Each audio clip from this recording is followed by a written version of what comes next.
Okay, so I just thought I'd go through some of the beginners mat exercises that I do in my beginners class, just as a little bit of a warm-up for those of you that are already doing class, a little bit of a refresher, but also to give you an idea of what we try to achieve when we're talking about neutral pelvis and spine. So come and lie yourself down onto your mat and just bring your feet into parallel. Ooh, great shot. Bring your feet into parallel, relax your bottom, relax your thighs, and just have a little rock side to side. Settle somewhere in the middle of your left and right bottom, so you're not drifting to one side more than the other. And then just take a moment to think about lifting the ribs away from the hips. So you're creating some space. I'm not saying lift that lower back off the floor, and I'm not saying pull it right in. Just find somewhere that feels comfortable for you, and take the arms out to the side and turn your palms to face the ceiling. So you're getting some width through the collarbones and the shoulders are down away from your ears. And slide the head away. So feel like you're just sliding the base of the skull along the mat. So you're lengthening from the back of the skull, or the top of the skull where the spine starts, all the way down to your tailbone. And everything is relaxed. We're not tightening or holding anything. Breathe wide. So really feel that your ribs underneath you are connecting to the mat. So you're breathing wide and deep. And as you breathe out, just let the ribs soften. And as you breathe in, think about breathing in and filling up from the bottom to the top. So it's not a shoulder move, it's just the rib cage expanding. And you increase your connection with the mat, and breathing out, let the breath soften. So just do a couple more of those cycles of your breathing. So breathing wide, feel the back of the body just connecting with the mat a little more. And as you breathe out, soften the ribs. So when you've finished on that last out breath, just bring your hands onto those bony parts of your pelvis. Those are your AS, IS bones, the sort of wings of your pelvis. So they should be level. So again, check one isn't higher than the other. And also, if you meet your fingers together, you'll find your pubic bone, which is the bottom of the pelvis. So again, you're not having the pubic bone higher or lower. They should all be on that same plane. They should all be kind of, I call it a martini glass holder. You should be able to balance your drink there. It's a martini glass shape. So balance your martini glass there in that neutral pelvis. So nothing is forced. The bottom is still relaxed. Thighs are still relaxed. Feet are just sticking to the floor. And all we're going to do is a little compass exercise. So imagine your belly button is the north of the compass and your pubic bone is the south, and then those bony parts of the pelvis are the east and the west. So we're going to start with north to south first. So imagine you've got a marble in between the north and the south of the compass. And as you breathe out, just gently let the pelvis roll or slide underneath you until that imaginary marble sinks towards your belly button. So you feel that lower back is just lengthened into the floor. And then take it the other way, slide past neutral so that your marble now sinks towards the pubic bone, and you feel a little lift or a little floating of the lower back off the floor. It's not a forced movement, I'm just letting the pelvis roll away. So roll from that north to south. So the feet and the legs aren't involved, it's just the pelvis sliding away and then sliding under, and you'll feel that lengthening in the lower back. So just a couple of times, rolling that marble to the south, let yourself relax, and then rolling back through to the north.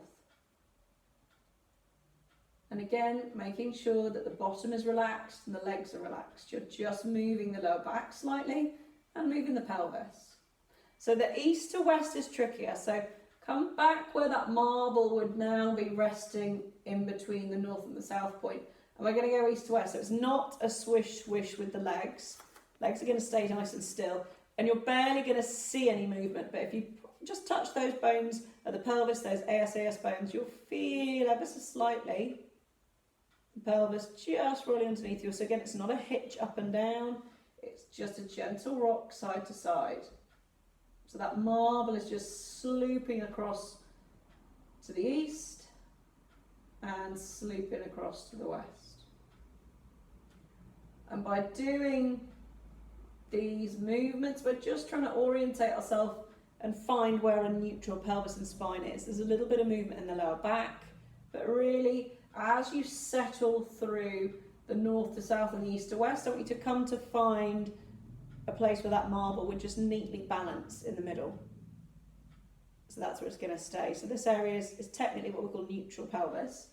So all you're going to do now is challenge that neutral pelvis and see if you can move your legs, move your arms without letting that whole pelvis area move.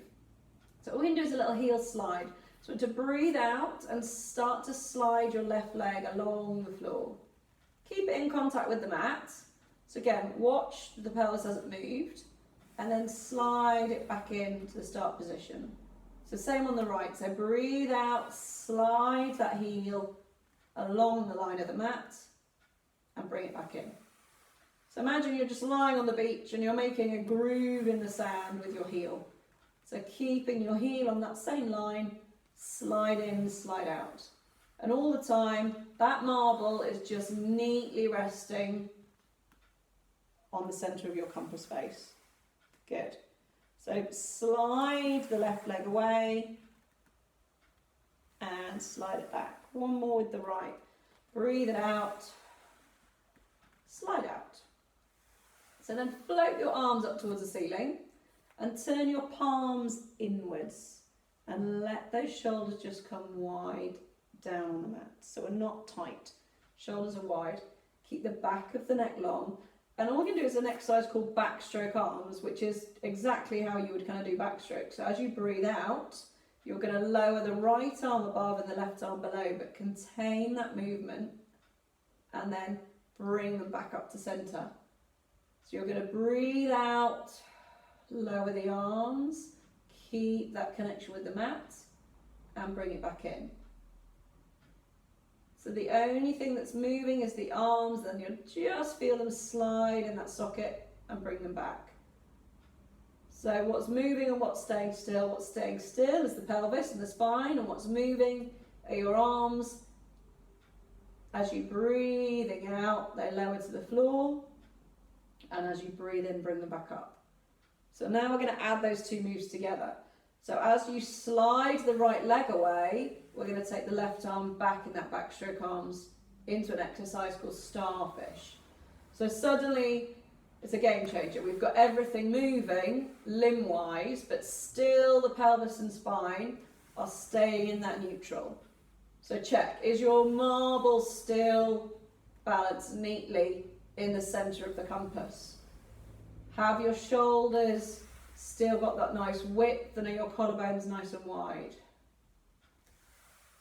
So as you start to breathe out and lengthen away, just contain that movement. So we're not popping off the mat. So about 4 more if you can. Alternate sides and bringing yourself back to the centre. So 1 more on each leg just to even out your work. Breathe out, slide out, bring it back in and float the arms down to the floor. Fab. So bring your palms just down by your side, and again, challenging that neutral pelvis, we're going to take a couple of knee folds. So peel the foot off the floor, so peel the heel, ball, toe, come into a little knee fold. Good. And you can get it past 90 degrees, just don't suddenly let that pelvis slide. And then lower to the floor. Same on the right, peel the heel, ball and toe, take a little knee fold, and then lower down. So keep the collarbones wide. If it helps, have your hands on your pelvis and it gives you a bit of feedback. You can feel if you start to slide out of neutral. So again, flexing at the hip. Imagine your leg is in a splint. You can't move the knee. It's fixed at that position, and we lower down, and we've got to work hard to keep that connection with the mat. So as you float the leg up, you've got to maintain that connection, and as you lower down, you've got to maintain the connection. So peel up the foot off the floor and lower back down. So 1 more time each side. Keeping the collarbones wide, keeping that pelvis nice and still. Good. And then lower the foot down towards the floor. So from here, we're going to glue the legs together and take a little bit of rotation. We're going to do some hip rolls. So palms go a little bit wider, but turn them to face the ceiling. So the shoulders are stuck to the mat. Shoulder blades, sorry, are glued to the mat. Feet are glued together, knees and inner thighs are glued together. And we're going to keep our ribs connected to the ground and rotate just from the bottom half of our body. So start with a nice breath in, connect to the mat. And as you breathe out, peel the left foot off the floor. And as you do, the hips going to roll. Keep the knees glued together, breathing out, contain that center. Breathe out, take a little pause. Breath in, and then reverse that move until both feet are back on the mat. So breathe in, prepare. Breathe out, take that rotation. So again, that right knee doesn't slide away. It's keeping on top of its body. Breathe out, feel the air ringing out, contain your center, breathe in, pause, and breathe out, bring it all the way back. So about 4 each side. Just be aware of the upper body staying relaxed. We're not getting really tight on the mat. And we're using our center to have to draw those legs back. So as you start to roll, keep those knees stuck together. Imagine there's that marble is between the knees. We can't let them slide apart. Keep the edges of the feet together. And use the out breath to help you. So as you're breathing out, you're wringing the air out. That pelvis is coming with you. You're not leaving it behind you. The pelvis comes over and it stays on top of the right side of the hip. Bring it back.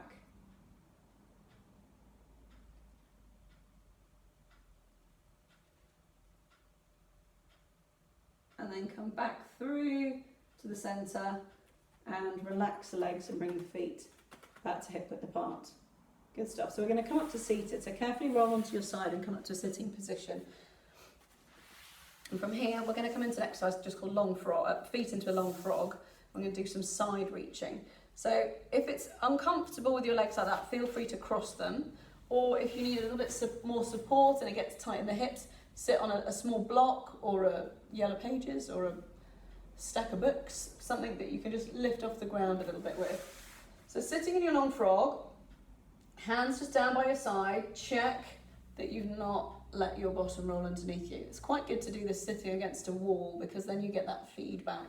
We're looking for those 3 points of contact, so that tailbone, back of the ribs, and then the back of the head in a nice straight line. So we're not arching the back, we're not rounding it, it's just in that neutral pelvis. Feel those sit bones underneath you, those bony bits, your ischial tuberosities. And sit up nice and tall. Feel some length, slide the base of the skull away. So your space is increasing here. And then arms are just out to the side out to the side, fingertips down. I'm going to take a little side reach. And as we do, we're not going to let the body move forward or back. It's just to the side. So the right arm's going to come up, slide the left arm away, and breathing in, reach up and over. Keep your right bottom down though. And then float it all the way back up. Good. So changing sides, breathing in, come up and over, reach and lift those ribs away from the hips. And bring it back down. Good. So again, it's just a lateral flexion, so side to side move. Breathing in, come up and over. But really trying to keep that bottom stuck to the floor. Think about reaching up and then float it down one more time each side. So you're getting a nice big breath in to that right side. Reach, reach, reach, big breath in. Let the left arm just slide away to support you. And float it back down one more time.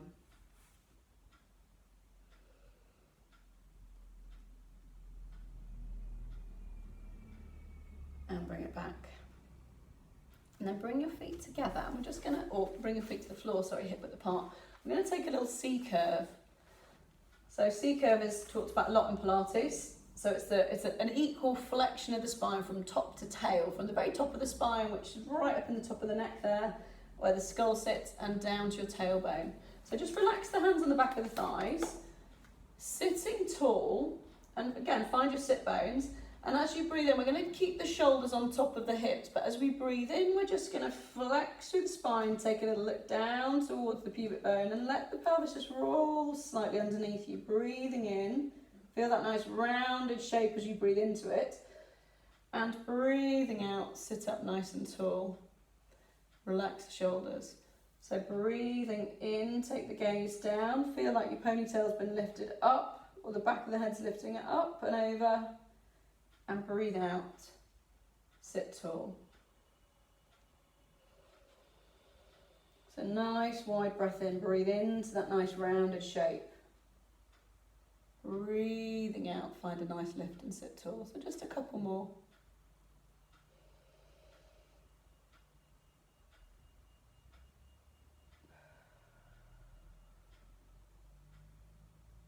So find that equal flexion, keep your bottom